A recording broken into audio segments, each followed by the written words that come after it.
Dirty Sports, episode 689. We are live in 5, 4, 3. Welcome to the Dirty Sports Podcast. I am your host, Andy Ruther, coming to you live from Cincinnati, Ohio, with my co-host from St. Louis, Missouri, Joey No Chill Prano. Hello, Andy. Merry post-Christmas. Merry post-Christmas. Hello, fellow Midwesterner. Andy, I know we usually start the show with pleasantries, but can I tell you something Adam Schefter posted 2 minutes ago? I couldn't see it. Normally, whenever we do this, all of these tweets, like you can almost count on it. I'm wondering if this is because we started like Midwest times or something like that. Schefter doesn't know how to make it so he tweets a Schefter bomb the second our show ends. We've got him a little spooked from our timing, but Washington has waived QB Dwayne Haskins. Wow. That's crazy. Talk about a quick fall. I'm not even sure I understand. Like this is due to the COVID thing and his thing with the press last night, and that he's just generally a bad quarterback? I think so. I think it is. I think it's a combo of all those. He started yesterday. I know. Has that happened before? Where a team's starting quarterback was waived within 12 hours of walking off the field? I'm sure it has, but not a guy who's taken in the top 15, who was supposed to be your franchise quarterback. I mean, his fall, it's an all-time fall, wouldn't you say, as far as a guy drafted and then quickly dropped? I mean, Jamarcus Russell was a number 1 overall pick. I'm not comparing it to Russell that. Played for how many years, though? A couple. I mean, he's not good, dude. He's just not good. Dwayne Haskins is like Johnny Manziel, put one of those beers down and hold my beer. You know what Dwayne Haskins is? He's a product of, it's not the best quarterback class, but we're really going to try real hard to get our next quarterback. Yeah. Which we have a lot of talk on, like quarterback draftees and what happens with them for later on in the show. But this is just fascinating to me because Washington controlled their own destiny as far as the playoffs go, even as early as of yesterday. They win yesterday, they're in. They don't have a starting quarterback. They have to win one more game. And it's almost crazy in terms of like a press standpoint. Now, like this whole week is, you guys waived Dwayne Haskins. As a Giants fan, this is exciting. Well, it sounds like he must be that big of a cancer, or at least they think he is, to the locker room, or they're not going to do this. Ohio State, it's those Urban Meyer boys. Hey, man, he's about to get a job. Did it turn out that he murdered somebody as well? Is that what we're going to find out after the fact? Urban Meyer.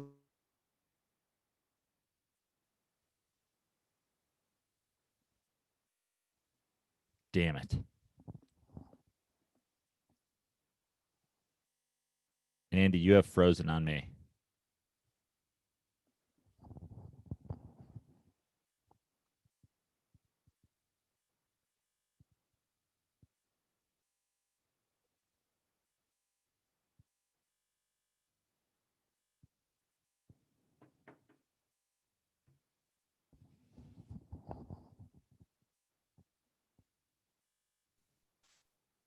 Hey, you're back.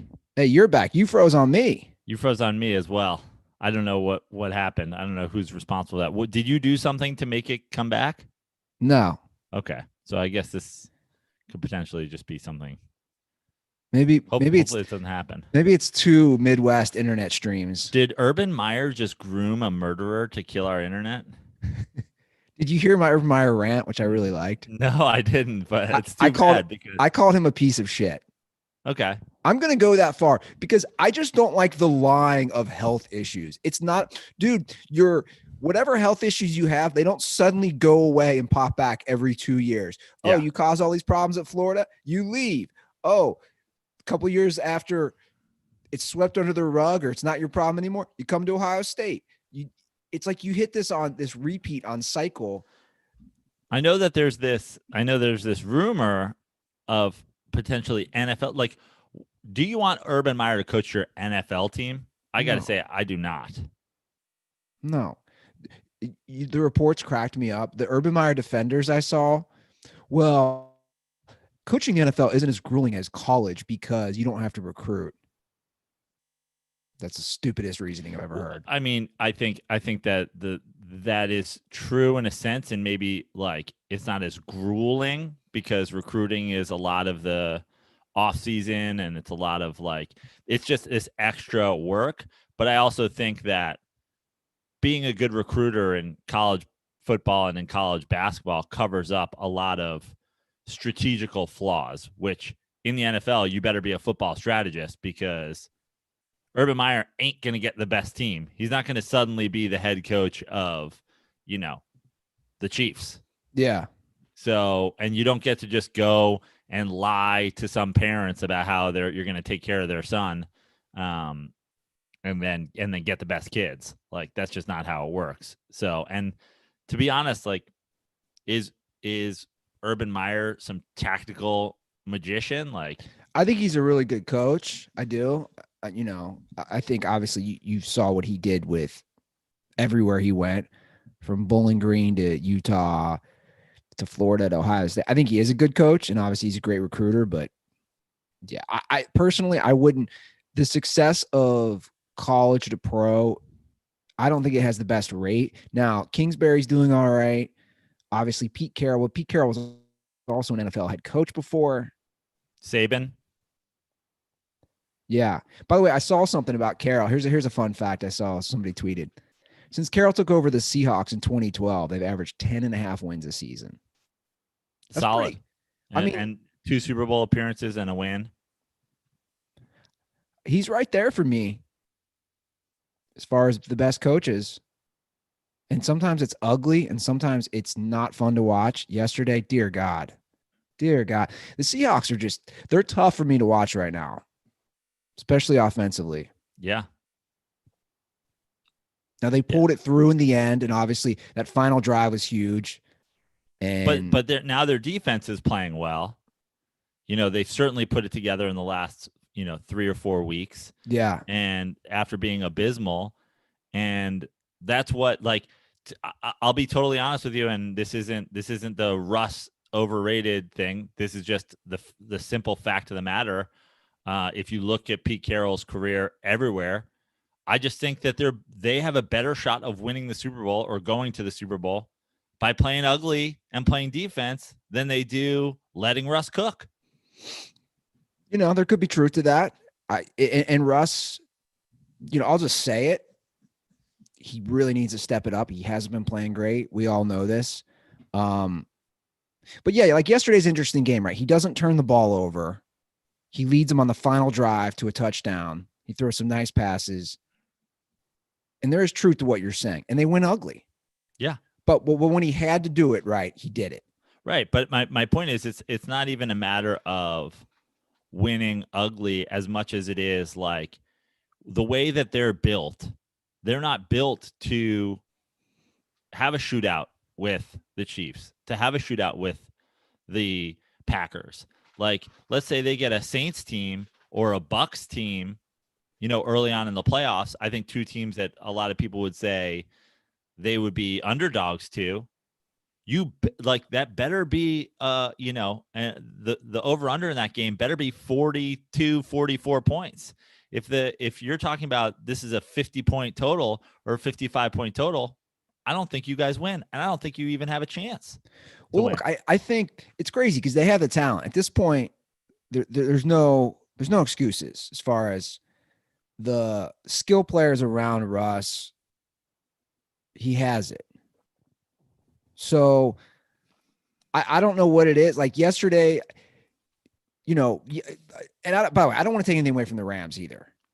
I was texting you. The Rams defense is a Super Bowl winning defense. 100% agree. It's that good. And I I mean, don't want to give up 20 points when you're when you have that terrible Goff turnover, when you're not moving the ball, when you're whatever, like that's giving up 20 points isn't a lot of points to give up. No, their defense played great. And it's and great. again, I know it's like it's in essence this show comes down to a lot of times when we talk football, it like comes down to like the quarterback show, but that it's just straight up what it is but in the it NFL. does. It does. Yeah. The difference in that game yesterday is neither QB played that great. And they were tough to watch, to be honest, for 3 quarters. The difference in that game is Russ didn't make a bad turnover, and he got lucky. Russ had a big rushing touchdown, had a couple of big, scrambles for first downs, and you've got Goff who like his controller is broken or something like that. He won't run past the line of scrimmage. He's running out of bounds. Like he's sliding too early. I don't know what his deal is. If he was, I mean, I know now they're saying that he might have a broken thumb. He does. They're saying he's not going to play. Right. But like, was he hurt prior to that? And that's why he's like babying himself? Because the thing about Jared Goff is all you have to do is essentially be an average QB. And when he's incapable of doing that, they can't win games even when they have, like you said, a Super Bowl quality defense. And the pieces around him, in my opinion, are really good too. Yeah. I think you have a great wide receiver core.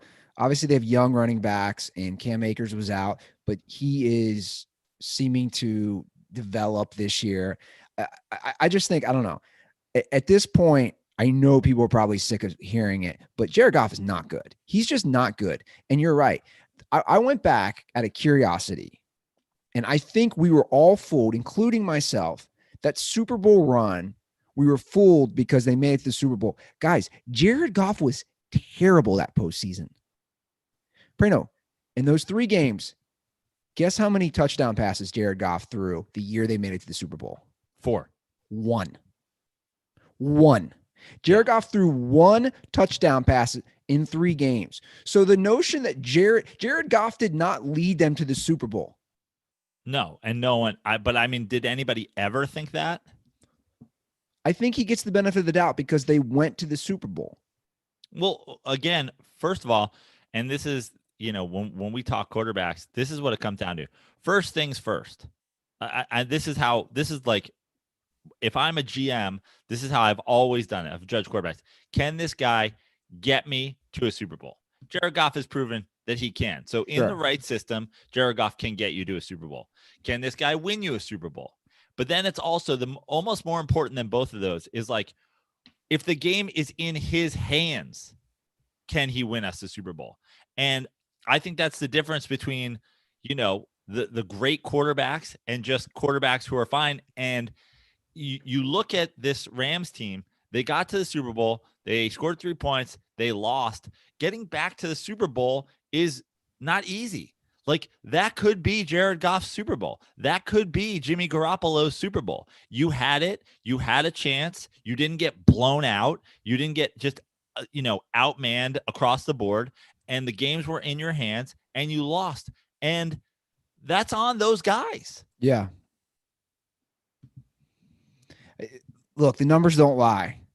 And we're going to bring up the Pro Football Talk tweet right now because it's so important to me and you. And what especially you've been preaching for all these years, along with good friend of the show, Tug Coker, about giving these guys contracts before their rookie deal is up. So Mike Florio from Pro Football Talk tweeted this yesterday. 2015, Jameis Winston and Marcus Mariota were drafted number 1 and number 2. The teams didn't extend them after 5 years, and that was that. 2016, the next year, Jared Goff and Carson Wentz are drafted number 1 and number 2. Their teams extended them after only 3 seasons, and now they regret it. And, simply the idiotic, weak, basic casual fan response to that would be that one in the second class, one team won the Super Bowl and the other team made it to the Super Bowl. And my argument to that would be one team won the Super Bowl without their quarterback that we're talking about here. So that goes to show you literally could let this guy go. And if you put together a team around a veteran backup, you can win the Super Bowl. Nick Foles winning the Super Bowl with the Eagles is reason not to extend Carson Wentz. It's not an argument for extending Carson Wentz. And the second one is, the Rams made the Super Bowl and they lost because their quarterback played poorly and threw one touchdown in the entire playoff run. If you have a capable veteran quarterback for the Rams there, are they Super Bowl champs? Let's not forget that Rams defense held the Patriots to 13 points in the Super Bowl. So I have a theory, a hot take, a Joe Prano original that I'm going to pose for you. And I don't even really necessarily have it completely ironed out. But in some sense, do you almost want your young quarterback to underachieve while they're on their rookie contract so that you can potentially sign them without making them the highest paid quarterback in football, just because that's what happens? Like, Mitchell Trubisky, I don't think is the answer for the Bears, right? But if they don't have an answer, isn't it nice that the Bears get to sign Mitchell Trubisky for not Carson Wentz, Jared Goff money? I'm not sure that the Giants' answer is Daniel Jones. But in a sense, the Giants have not been ready to win a Super Bowl these last 2 years. So do you want Daniel Jones to be Justin Herbert and you've got to make him the highest paid quarterback when your team's not ready to win, and then potentially hamper your ability to become a Super Bowl team because of the contract you gave your quarterback? Well, again, you have 5 years. Right. But all these guys want to get extended the year. Don't extend them. You don't have to. See, I know it's easier said than done, but you don't have to. Like, there's no way your franchise quarterback is going to hold out. And we saw that with both Wentz and Goff. You didn't have to extend them after 3 years. Right. I mean, I certainly agree. You don't have to extend. They didn't have to extend. They didn't have to extend Patrick Mahomes. I mean, they did. Right. They could have let him play out. My point is, if you're the Bears, do you take this opportunity to extend Mitchell Trubisky for less than he might command later on?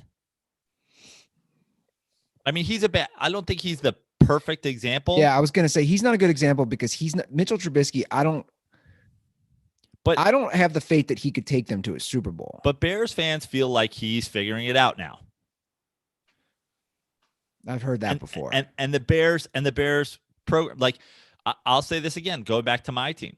I have no idea if Daniel Jones is the future of the New York Giants. I really don't. Sometimes he looks great. Sometimes he looks terrible. Offensive line is definitely a factor. 2 coaches in 2 years is definitely a factor. But, like, if you're going to tell me right now Daniel Jones will extend for $6 million a year, sure, let's do it. I don't know. I mean, that's a tough decision. I do want to bring up the Goff thing real quick again, as far as his numbers. I have them in front of me right now. Since he signed that deal after the 2018 season when they went to the Super Bowl, every year since then, this is kind of wild. His yards have decreased. His touchdown passes have increased. His percentage of interceptions per pass has increased. Yeah. So I mean, that's crazy to think. Since he signed that deal, all his numbers have been worse for consecutive years. It sucks because, like I said, I think the Rams have such a good, solid team around them. And look, if people start to figure McVay out somewhat, I think so. I think he's still a good coach. But take someone, I don't even want to take like somebody who I would consider a good top 10 quarterback. And he might be, I don't know. take a Derek Carr. If you take Derek Carr, I think he's a good example, right, Joe? If you take Derek Carr and you put him on this Rams team, in my opinion, it's not even a question. They win that division and could maybe be playing for a 1 seed. I agree wholeheartedly. And I agree that, and I agree with guys, I think Derek Carr is underrated, but I mean, at this point, I think the Tannehills of the world, the Ryan Fitzpatricks of the world, the guys who exactly what you're going to get from them. And I agree with you. I think people are catching up with McVay a little bit, but at the same time, I think what we've seen with Belichick and Brady is you guys have to be ahead. Like, people are always going to catch up with you, but you got to keep moving. You got to keep out, chess playing them. And I just think in a way, whereas I'm not putting all the blame on Goff, I think sometimes that's hard to do as a coach when your quarterback can't keep up with you. Jared Goff, to me, Jared Goff doesn't know where the sun rises. So I don't think he's catching up with he's keeping up with an offensive guru. I think there's training wheels on Jared Goff, and there's never not been training wheels on Jared Goff. I totally agree. Did you see when they had the delay of game yesterday? Yeah. Did you hear what Troy Aikman said? No. And I thought that was a very poignant thing for Troy to say. And you could see he was just disgusted. They have a delay game in the first half, and Troy says every single time we do a Rams game, they have at least one delay game. And Troy put that on the quarter. He said, you're a fifth-year quarterback. Yeah. What are you doing? It goes back to your point of training wheels, because it's true. It's Daddy's going to bail me out, and Daddy is Sean McVay. Daddy's going to bail me out with a timeout because I can't look at the play clock. He looks scared, to me. When on those runs, like they kept showing yesterday and we talked about earlier, when he's got all this green space to get 10, 12 yards for the first down. I know he's not the most mobile guy. He looks scared and timid. Yeah, I agree. And, this is a good transition into another quarterback topic in terms of training wheels is the Dolphins and the training wheels that they have on Tua and why we're doing this. Why is this even a conversation that we're having? The Dolphins are fighting for a playoff spot. They bench their quarterback at the end of the third quarter last game because he cannot get it going offensively. They bring in a guy. He completely changes the game, wins them that game essentially single-handedly, and you go back. We can talk about how good of a coach Brian Flores is, but dude, you are embarrassing yourself in the single most important decision on your football team. It's embarrassing. You know what I think it might be? I think it might be above Flores. Okay. We've got a David Roberts situation.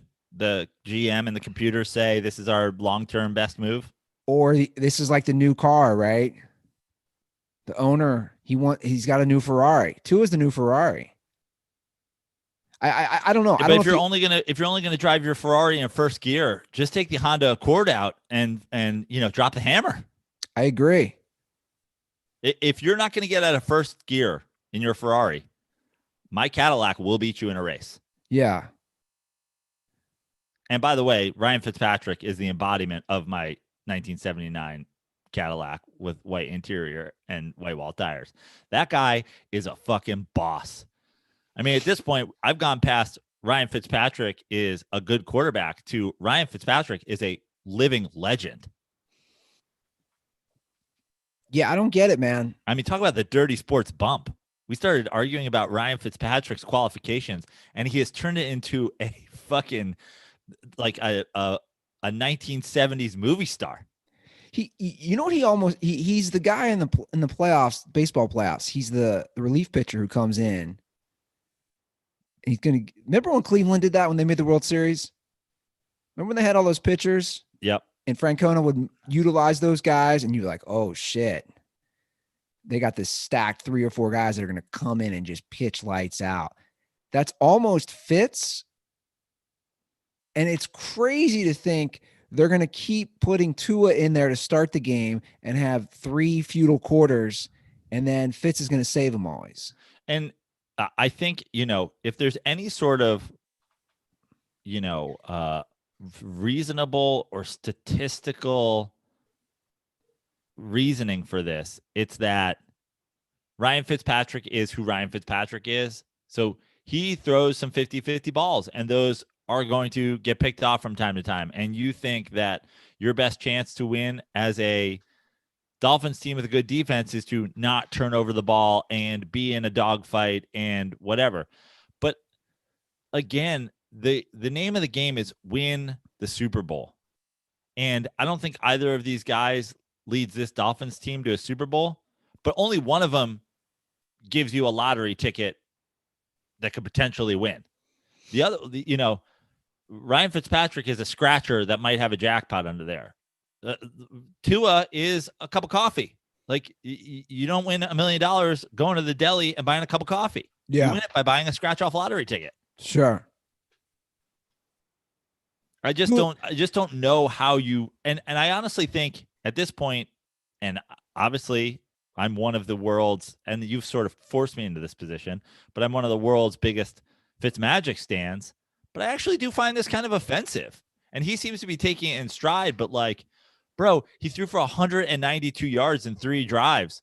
Tua threw for 90 yards in 3 quarters. He's not ready to be the starting quarterback of an NFL football team. But do you think there's something psychologically, I know that sounds crazy, with the team at this point?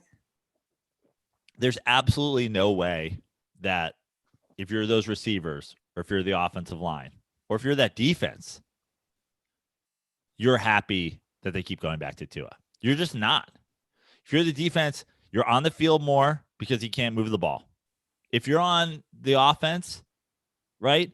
If you're one of these receivers, the internet is a funny place because I think as ludicrous as a lot of people's takes are, I think it gives you the pulse of the casual fan.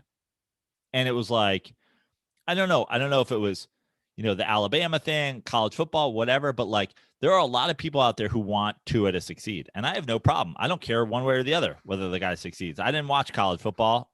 I have no care in the world about, I hope Tua does. Good for him. Like, no reason for me to dislike the guy. The people who are like, what's he supposed to do? He doesn't have receivers. They can't get separation. He's got no weapons, blah, blah, blah. All I ever hear when a quarterback isn't living up to their potential is it's always blamed on the weapons. Then you get Ryan Fitzpatrick, journeyman, mediocre by every casual fan standards QBs in there, and suddenly every receiver gets separation. And suddenly they're moving the ball. Nobody's business. If you're a receiver or a tight end on that team, you're probably sick of hearing that Tua sucks because you can't get separation. Yeah, I mean, that's a bad take. Of course it's a bad take. Especially because in the history of the league, great quarterbacks, good quarterbacks have made guys better. You have never heard of. Yeah. All pro players. Exactly. Victor Cruz plays 2 NFL games if he joins the Dolphins today. That's your example of all the great Peyton Manning guys that he turned around. Well, chose Victor Cruz. Well, I mean, Peyton Manning, the thing about Peyton Manning, and I just talked about this the other day, is Peyton Manning had some good receivers, but he made them all timers, as opposed to, there's been guys out there, the Rodgers, the, Mahomes, even Eli, like Brady. I think Peyton Manning, Peyton, like, I don't think people talk about like Brandon Stokely enough, but like, I also just I'm not sure Reggie Wayne and Marvin Harrison are, anything but above average receivers in the NFL if they don't have Peyton Manning. Yeah. I mean, that exactly. That's kind of my point. I don't know. Like, it's crazy though, the whole situation. So he's going to go back and let Tua be the starter for the final week where they have to win to make the playoffs. And he's already talking about, maybe I have to go to a reliever in the 9th. It's like, dude, what are you talking about? It's exciting though. I'll tell you, man. These, again, I can't keep reiterating it enough. The final 2 weeks of NFL, especially now with only one bye and an extra playoff spot, The NFL wins, man. They're so smart as far as making it exciting, coming down to the end. These games yesterday, they were wild. I mean, every game, the Chiefs game, the Browns game, the Rams game. I mean, there were so many games that came down to the very end, all with playoff implications. The Steelers Colts game. What does that Steelers Colts game tell you about those two football teams? Because they're neither of them doing anything in the playoffs. Wow. Neither. Done. Andy, I don't know if you want to take your mic out of that mic stand and then drop it, or maybe just knock the mic stand over. Mic knock over. But that was I mean, I tend to agree with you, but I think more so because of the folding of the Colts than of the Steelers coming back. Like, I just, at this point, for the Steelers to, everybody's saying, oh, the Steelers' confidence, the Steelers riding high after the comeback, all that. To me, it's like, it's more of a Colts meltdown. Right. But also, it's more of we're sort of forgiving the Steelers' first half, which was abysmal. And it's like, if you have that football in you, I tend to agree with you. I don't think that you have Super Bowl potential. I don't think the Steelers go anywhere. The Colts, Phillip Rivers is just, I mean, this guy, he just can't get it done when he has to. I tweeted it yesterday. I'm sure you saw it. And we got one reply of one play. And I went back and looked it up, and I remember it after refreshing my memory. Against the Chiefs in Kansas City. Right. He goes down, he scores a touchdown, he gets a 2-point conversion for the win. Week 15. But the serious question is, because like, that's one of the things where we have 10 quarterbacks that have been played in the last 15 years, where it's like, he's third all time in game-winning drives and blah, blah, blah, blah. All these stats that like you compile after playing X amount of years. And the bottom line is, like, in my mind, and I watched Phillip Rivers his whole career, there's not a standout Phillip Rivers clutch moment. And there's a dozen Phillip Rivers unclutch moments. Look, I think he's a Hall of Famer. I'm not going to back down from that. That's neither here nor there. No, I know. I'm just going to say that before I say what I'm going to say. I agree, though. Phillip doesn't make it count when he needs to. And yesterday was a prime example. Even before the final drive, when he throws that interception with 6 minutes to go, what are you doing, dude? You're only down 4. You're forcing the ball down the field and throwing a terrible interception. What are you doing? It's a bad play. I think you know what I think one of the biggest problems with Phillip Rivers is? It's not his ability. It's his decision making. I couldn't agree more, but also his decision making, like this, there is a scientific study about clutch and pressure and heart rate. And, when the game's on the line, all that stuff is real. The idea that each one of these plays to these guys is just the same play. It's not. Phillip Rivers stinks in the clutch. That's it. He's got a career of proof. And I hate to say it, but I'm going to bring it back to his 9 children. And I think that shows, because he doesn't know when to pull out. Like, that's in the clutch. Look, we've all been there. We've all been in the heat of the moment. I know I have many times where you're playing loose, because he likes to play loose on the field. You're playing a little loose with the girl. You're raw dogging. Let's just call it what it is. You're debating. Do you want to pull out, or do you just want to let it rip? And Phillip, just like with his wife on the football field, the man just lets it. He just short arms one in there. Yeah, he just lets it rip. When you got to pull out, and you got to just, you got to handle, you got to pull out, bro. You got to pull out. I just think that Phillip Rivers, we've done this Hall of Fame thing with him and his class and Roethlisberger and Eli and all these guys. And where does he stack up all time versus this and this and this? The bottom line is, if you look at Phillip Rivers' career and his lack of ability to be clutch, it's almost like, in a way, he really shouldn't have had the opportunity to compile all of these stats. Because first things first, can a quarterback take you to a Super Bowl? I do not know that Phillip Rivers can, because he's had the best teams. Yeah. He's gone 14-2. He's had LaDainian Tomlinson and Antonio Gates. He's had great defenses.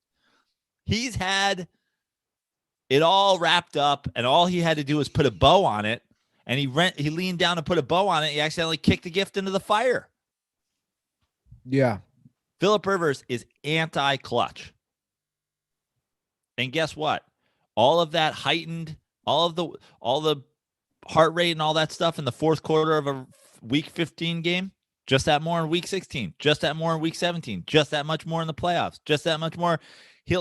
I'm not sure Phillip Rivers' heart could take it if he played in a Super Bowl. Yeah.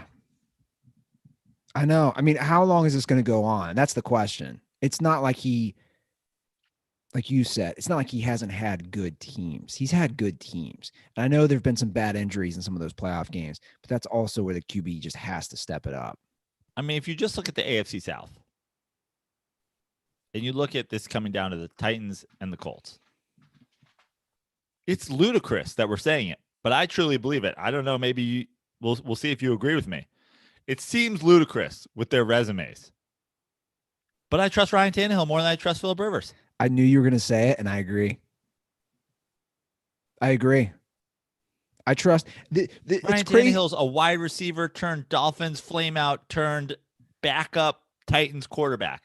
Phillip Rivers is a 16-year Hall of Fame bound NFL vet. I trust Ryan Tannehill more than I trust Phillip Rivers. I do too. It's crazy to say that. But how many AFC championships has Phillip Rivers been to? I want to say 2. Tannehill's already been to 1. Obviously, Tannehill has a great running back in Derrick Henry. Phillip had a great running back in LaDainian Tomlinson. So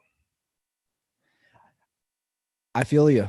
By the way, now that we're talking about clutch and not clutch, like Phillip, just give the MVP to Aaron Rodgers after last night. I mean, yes. Just give him the MVP.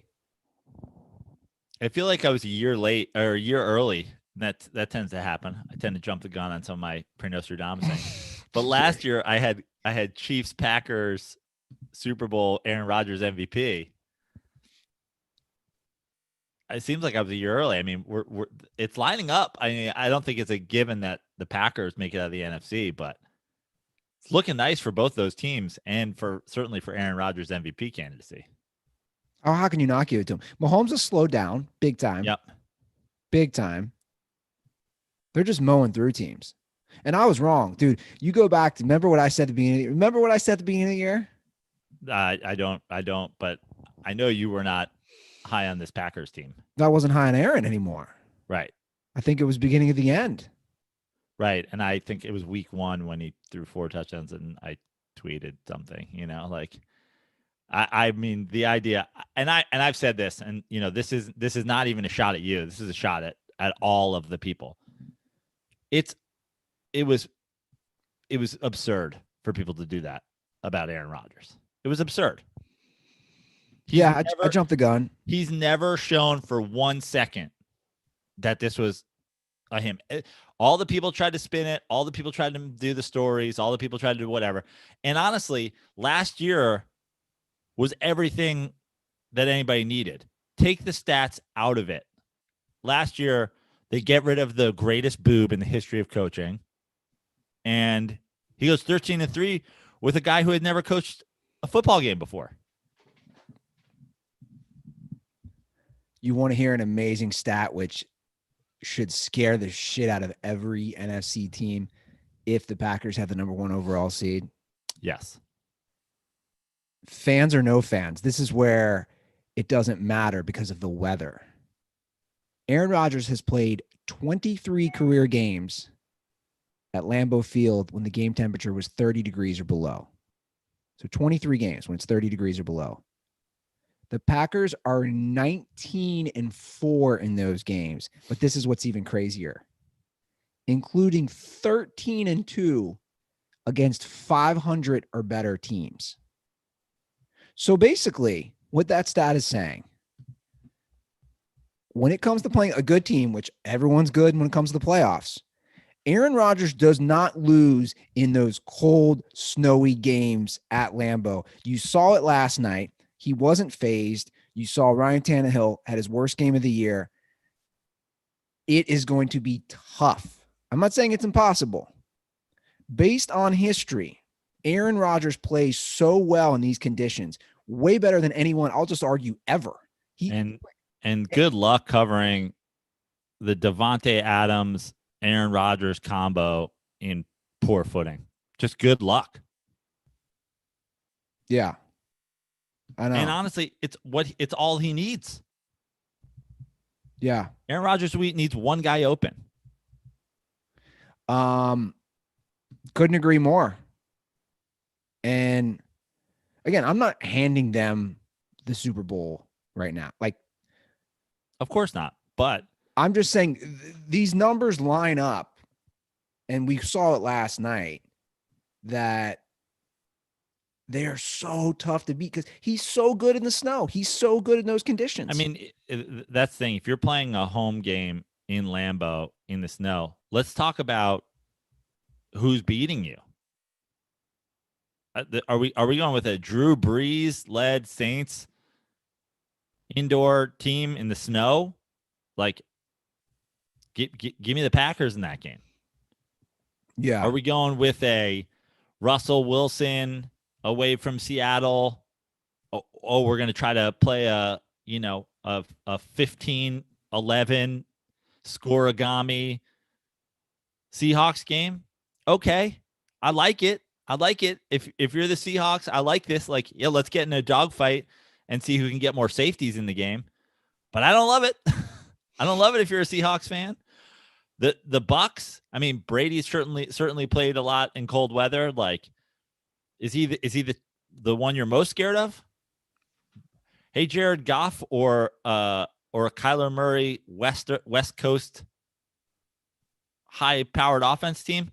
Bye forever. Don't even show up to those games. Yeah. I agree, man. I mean, whoever, certainly it's not whoever comes out of the NFC East. Yeah.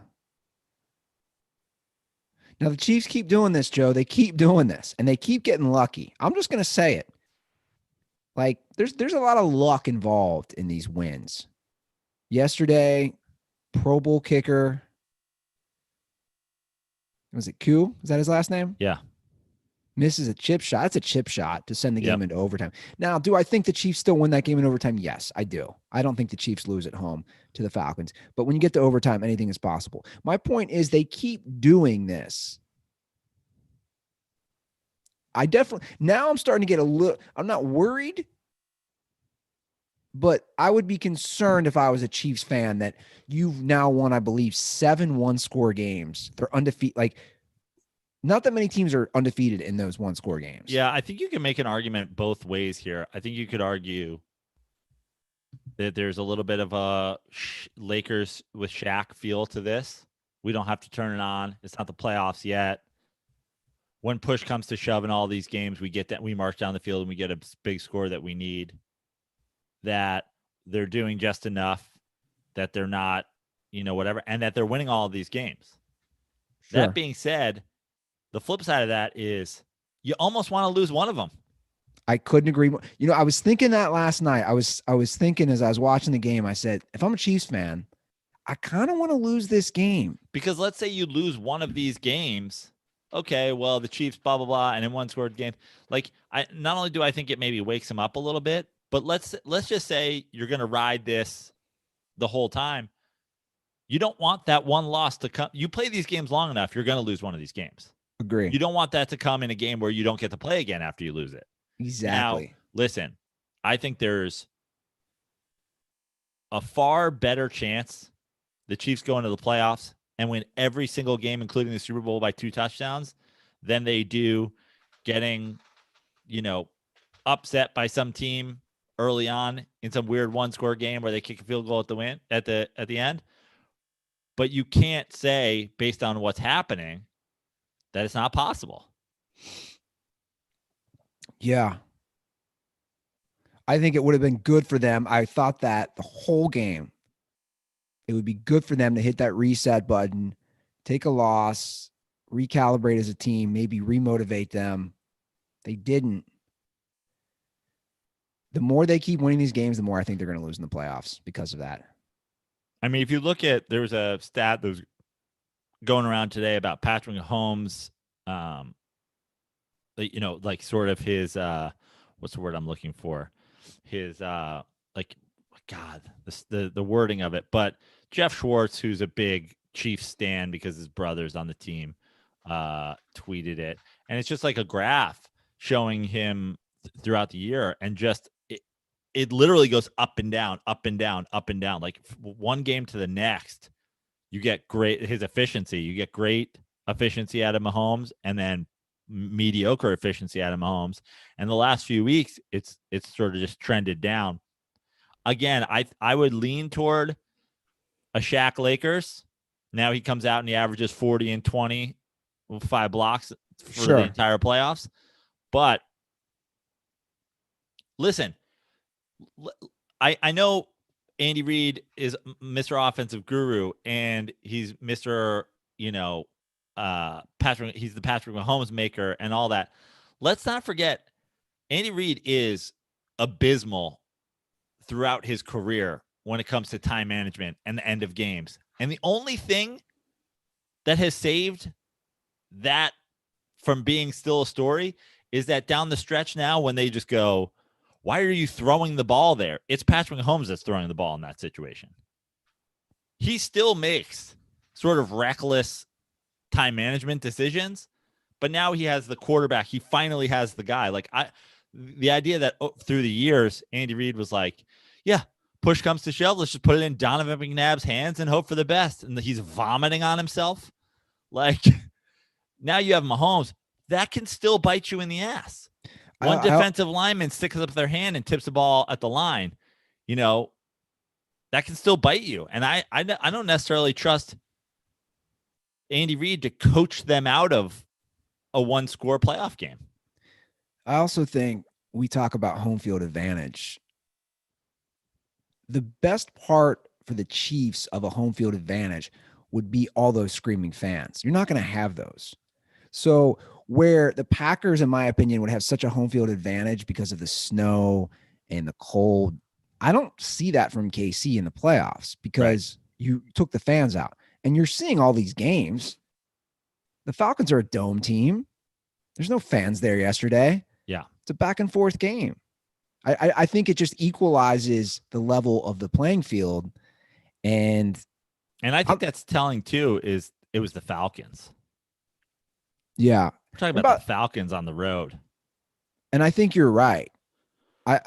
As far as I'm not going to be shocked, guys, if the Chiefs roll through everybody and make the Super Bowl. I'm not saying the sky is falling for Kansas City. I'm saying this much. If they are in a close game in the playoffs, I put my money on them losing because you just can't keep playing this game. It's going to happen eventually.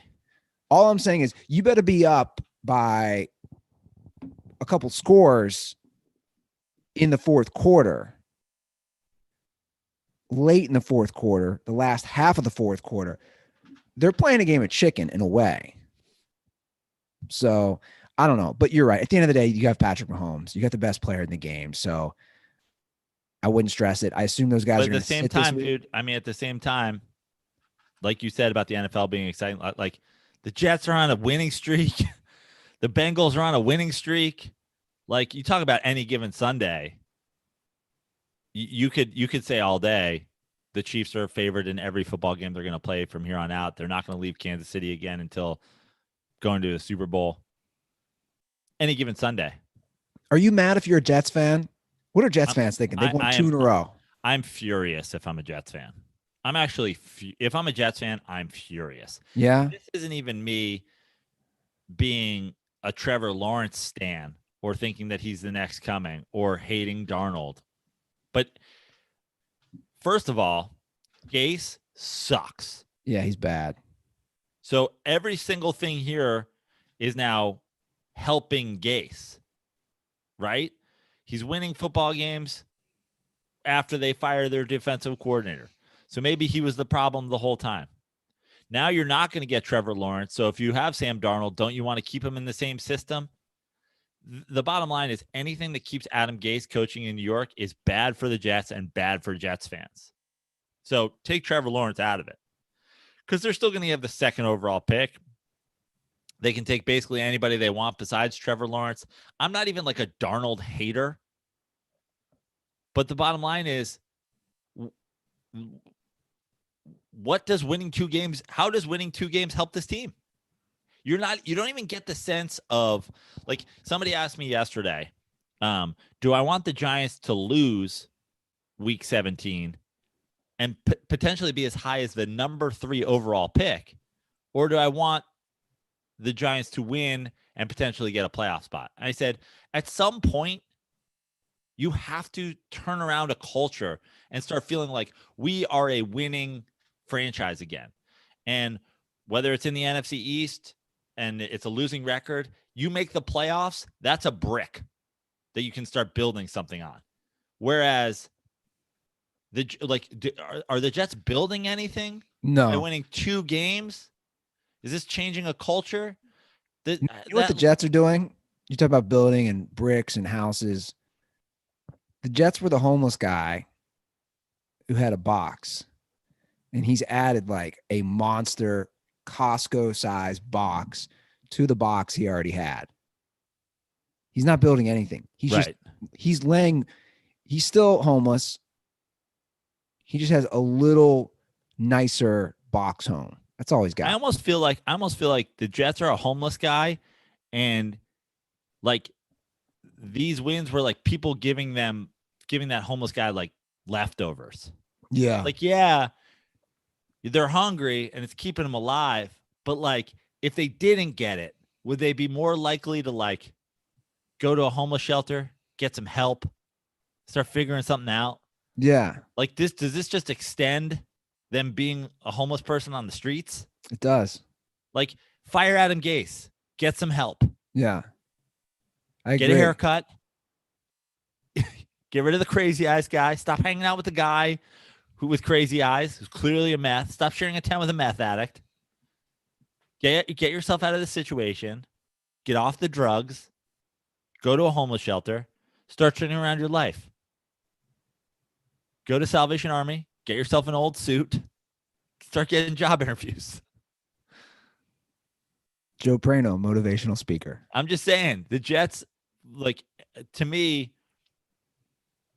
Trevor Lawrence is not even a part of the factor. Not even a factor in my argument why this is bad if you're a Jets fan. And I don't put it on the players at all.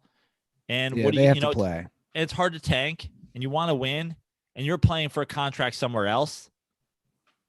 So, but it's bad. It's bad for the Jets. It's bad for the Jets. The Browns got screwed, by the way. The hypocrisy, the double standard of the NFL. All, we saw how it's played out with Denver, with the Ravens, with the Titans. The Ravens just kept getting postponed. The Browns, because of scheduling, and this all boils down to the NFL's trying to wrap up the season within 17 weeks. From all reports that I've seen, the Browns didn't do anything wrong, where some of these teams did, and it was a direct result of their mishandling or their carelessness of COVID. From what I've seen, the Browns did nothing wrong, and they're penalized with 0 starting receivers or 0 receivers from their roster, and they still have to play. And could potentially cost them the playoff spot entirely. They got wronged here. I agree. And the NFL has had all spring and fall. They've had all this time to add an 18th week. And I don't know if you remember this, Joe. That was a big discussion. There was a big discussion on whether the NFL was going to add an 18th week for this exact situation. The idea is that they didn't want to push the playoffs. And they don't want to push the Super Bowl, right? Exactly. And therefore you push it, you're getting rid of like a Super Bowl bye week or whatever. I mean, but doesn't this, I hate to say it because, you're excited about it. A lot of people are excited about it. Isn't this the exact reason why you don't make the playoffs bigger? The idea that you're going to do that this year, you're going to extend the playoffs by one team this year. If you keep 2 byes, it goes faster, doesn't it?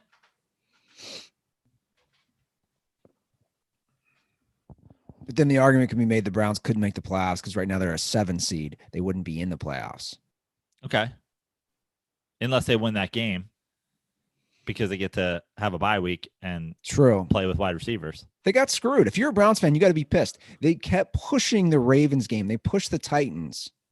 But it's bullshit. Let me go back to a conversation we had before, because this is, I think Baker Mayfield is one of the perfect examples of this. Are you almost excited that Baker Mayfield has never put it together for, a month straight? If you're a Browns fan, is Baker Mayfield the future of the Browns at quarterback? Probably. Isn't it kind of good for you, since they clearly weren't winning the Super Bowl this year, that like you maybe get to extend Baker Mayfield at half price? I don't know if I'm fully buying into this yet. This is year 3 of Baker. He showed some major signs of progress the last 3 games until this game. I don't know. Next year's year 4.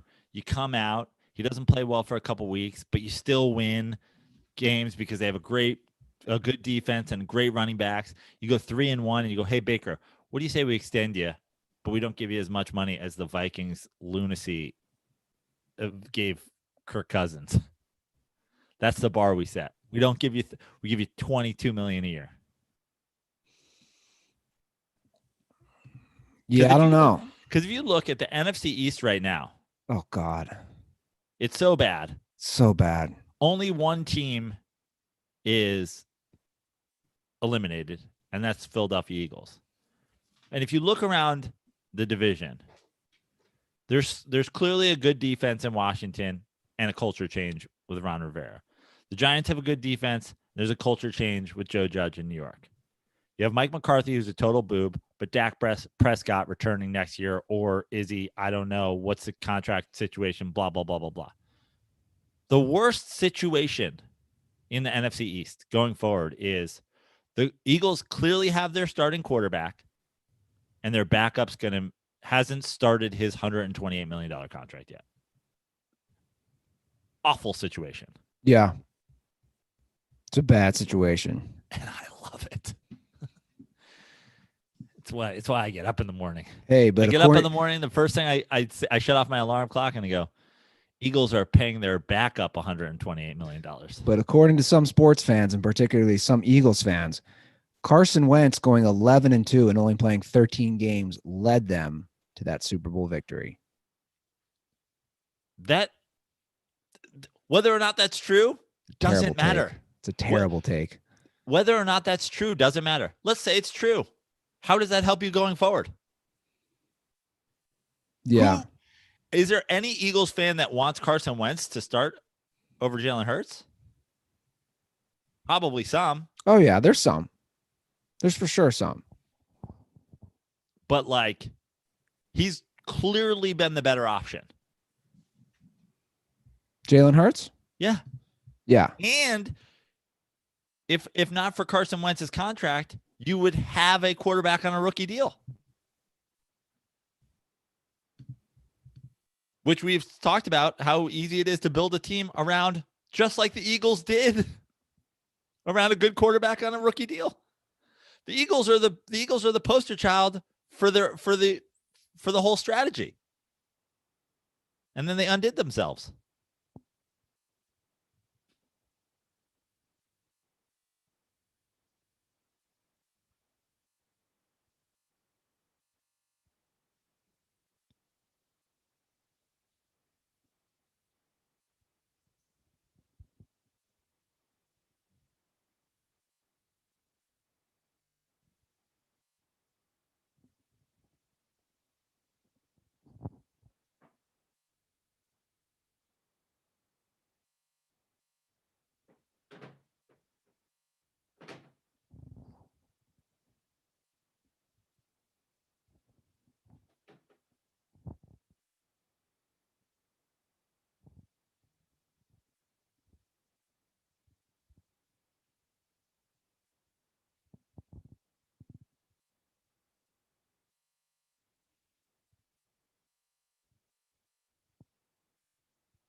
I trying to connect or is he?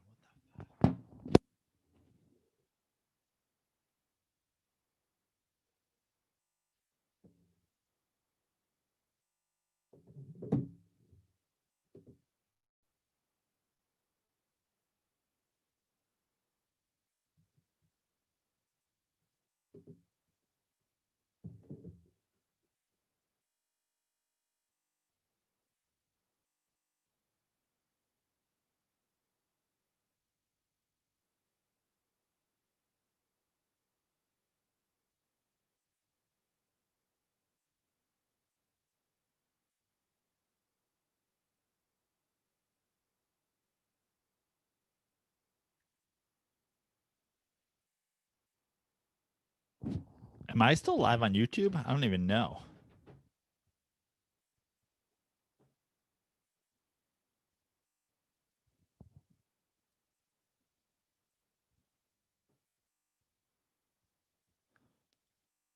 I guess I should go to the Dirty Sports YouTube.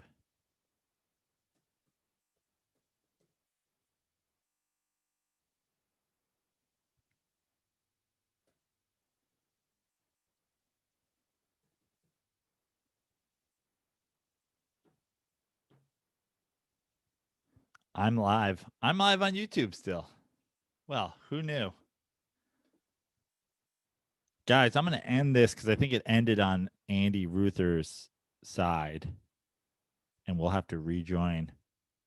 Set your notifications if you're watching this on YouTube so that you can join us again when we get back to getting live. We have NBA to talk. We have the Blake Snell trade to talk. We got all kinds of things to talk. So set your notifications if you're watching this on YouTube and rejoin us when we get Andy Ruther back on.